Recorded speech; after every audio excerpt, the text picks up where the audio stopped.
vous êtes le président d'un pays à grande richesse. Et beaucoup de richesses, mais dont aussi des ressources minérales, dont les minères stratégiques, les dits 3T, le tantal, le tungstène, les thym. Et tout récemment, des avocats de votre gouvernement ont accusé l'entreprise Apple d'utiliser des minerais issus d'exploitation illégale, c'est-à-dire donc qu'ils auraient extrait des minerais des mines congolaises, acheminés et blanchis principalement via le Rwanda et tout cela, après des accusations, en finançant même des groupes armés dans l'est de la RDC. Il y a même un ultimatum posé. Pourquoi exactement? Mais pour que ça cesse, tout simplement. Ça fait 30 ans que ça dure. 30 ans depuis que la communauté internationale nous avait demandé d'ouvrir nos frontières pour accueillir le flot de réfugiés qui fouillaient le génocide au Rwanda.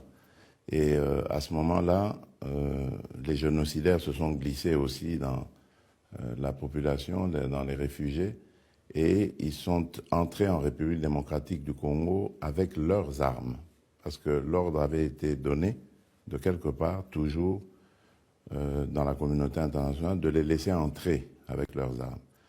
Et après cela, on a donné un droit de poursuite au Rwanda qui s'est invité en République démocratique du Congo et a pourchassé ces génocidaires, mais malheureusement n'a pas fait la part des choses, donc a aussi massacré des Congolais. Et depuis lors, le massacre ne s'est pas terminé.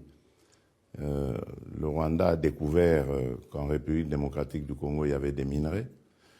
Le Rwanda a noué des contacts dans la communauté internationale qui lui ont permis justement d'être le receleur, enfin le vendeur de ces minerais, du sang, des minerais obtenus par la violence exercée sur nos populations pour les pousser à quitter les localités dans lesquelles on trouve ces minerais.